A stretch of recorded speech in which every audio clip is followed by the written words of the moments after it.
Welcome back. ఇక మనతోటి డిబేట్లో పాల్గొంటున్నారు కృష్ణాయని గారు, సీనియర్ జర్నలిస్ట్, రాజకీయ విశ్లేషకులు. గుడ్ ఈవినింగ్ అండి కృష్ణాయని గారు. బ్రహ్మరాయుడు గారు నమస్తే. ప్యానల్లో ఉన్నటువంటి వెంకటరెడ్డి గారికి, సజ్జా అజయ్ గారికి, రాజన్యూస్ వీక్షకులకు కూడా నమస్కారం. సో నారా లోకేష్ గారి మీద వైసీపీ తీవ్రమైన ఒత్తిడి చేస్తుంది, వారిని రాజీనామా చేయాలి విద్యాశాఖ మంత్రి గాని, ఏం చెప్తారు సార్? ఇప్పుడు నారా లోకేష్ గారు కూడా ఒక సవాల్ విసిరారు వైఎస్ఆర్ కాంగ్రెస్ పార్టీ వాళ్ళ డిమాండ్ కి. ఆయన సవాల్ ఏంటయ్యా అంటే, నాకు రమ్మనండి, సవాల్ బస్తీ మే సవాల్, జగన్మోహన్ రెడ్డి రమ్మనండి, జగన్మోహన్ రెడ్డి వస్తే నేను చర్చించడానికి సిద్ధము అని చెప్పాడు. నేనేం అడుగుతున్నా అంటే, మీరు జగన్మోహన్ రెడ్డితో బస్తీ మీద సవాల్ చేసి ఆయన చర్చకు వస్తేనే నువ్వు సమాధానం చెప్తావా? ఇది కేవలము డిఎస్సికి సంబంధించినటువంటి అనుమానాలు, ఏదో జగన్మోహన్ రెడ్డి కను వైఎస్ఆర్ కాంగ్రెస్ పార్టీకి సంబంధించినటువంటి అంశాల, ఏ కమ్యూనిస్ట్ పార్టీలో లేదు ఇంకోటి కాదు, ఆంధ్రప్రదేశ్ లో ఉండేటువంటి చాలా మంది ప్రజల్లో డిఎస్సిలో అక్రమాలు జరిగేటువంటి అనుమానాలు ఉన్నాయి, అభ్యర్థులు ఉన్నాయి. మరి ఇప్పుడు దీనికి మా విద్యాశాఖ మంత్రిగా నారా లోకేష్ వచ్చి సమాధానం చెప్పాల్సినటువంటి బాధ్యత నారా లోకేష్ కి మంత్రిగా ఉందా లేదా? నువ్వు సవాల్ విసిరి, నువ్వు వాళ్ళు ఒక ప్రశ్న వేశారు, మీరు సమాధానం చెప్పండి అనేటువంటి దాన్ని, మీరు దీనికి సమాధానం చెప్పండి, ఇలాంటి అనుమానాలు ఉన్నాయి అని చెప్పేసి అడిగారు. నువ్వు ప్రశ్న సమాధానమా? ప్రశ్నకు సవాలు అనేది సమాధానమా?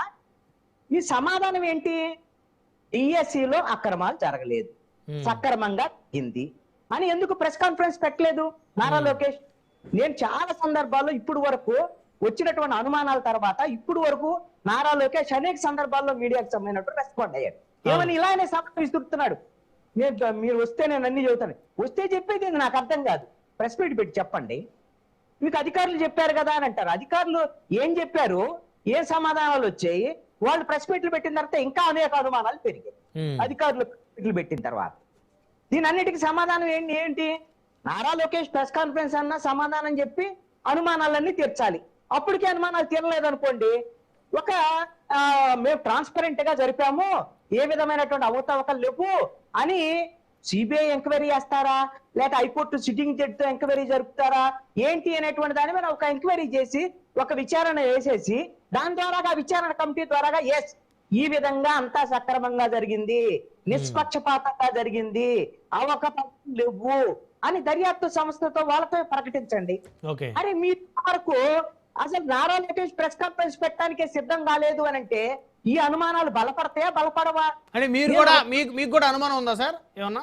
నేను 100% చెప్తున్నాను, ఖచ్చితంగా డిఎస్సిలో అక్రమాలు జరిగాయి అనేటువంటి అనుమానం నాకు కూడా ఉంది. అవునా? ఎందుకుంది అని అంటే నేను చెప్తాను. ఏదో వైఎస్ఆర్ కాంగ్రెస్ పార్టీ అన్నదనో లేకపోతే ఇంకోళ్ళు అన్నారు అనేటువంటిది కాదండి ఇక్కడ సమస్య.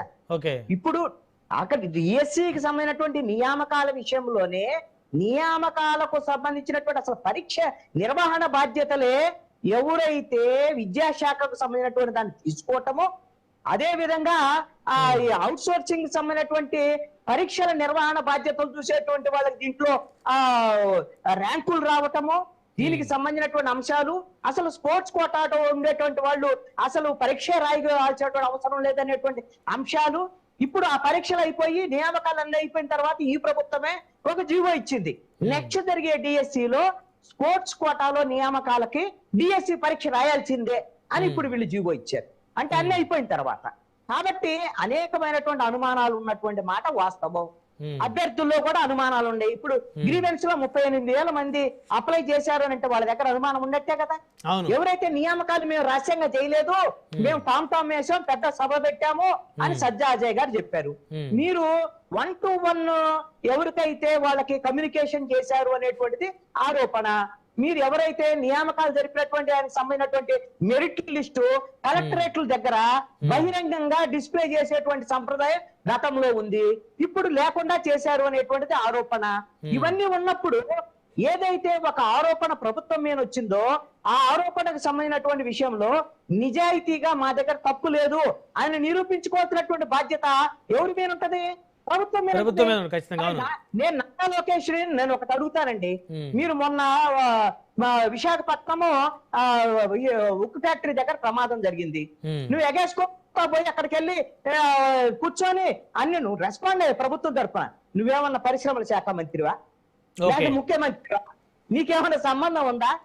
అంటే అంటే లోకేష్ గారు ముఖ్యమంత్రి గారు తనయుడు, ప్రభుత్వంలో కీలకంగా ఉన్నారు కదా. ఏమంటే ముఖ్యమంత్రి తనయుడు అయితే సరిపోతుంది.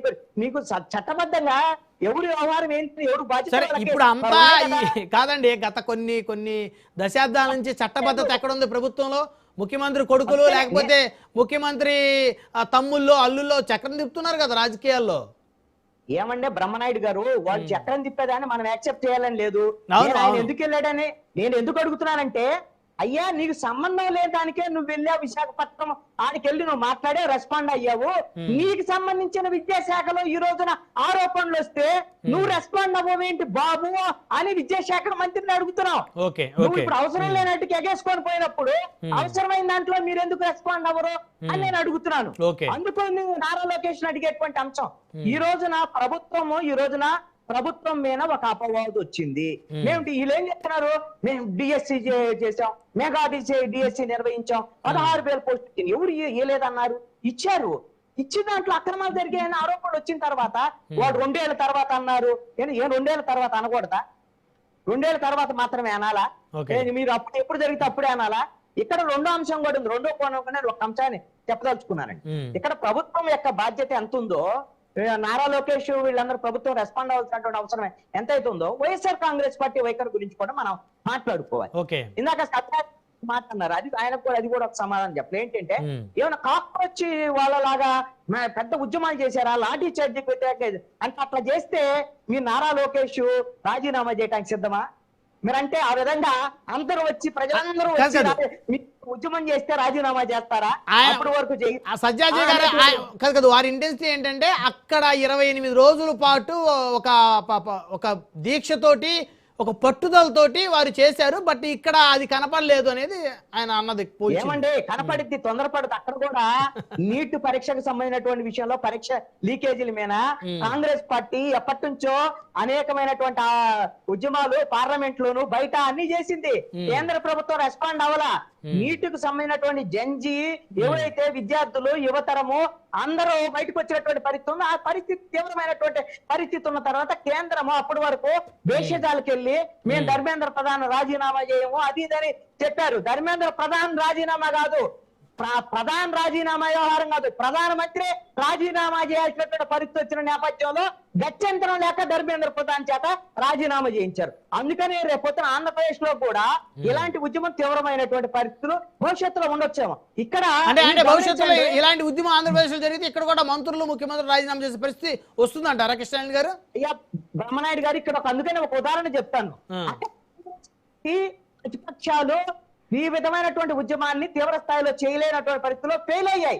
ఫెయిల్ అయితే ప్రభుత్వం రెస్పాండ్ అవ్వాలా, పట్టించుకోవాల్సినటువంటి అవసరం లేదు పోండి అని చెప్పేసి మిమ్మల్ని దేకాల్సినట్టు అవసరం లేదు, మేము రాజీనామా చేయం పోని వాళ్ళు పోయారు కేంద్ర ప్రభుత్వం. కానీ విద్యార్థులు యువజనులు వీళ్ళందరూ వచ్చిన తర్వాత కేంద్ర మెడలో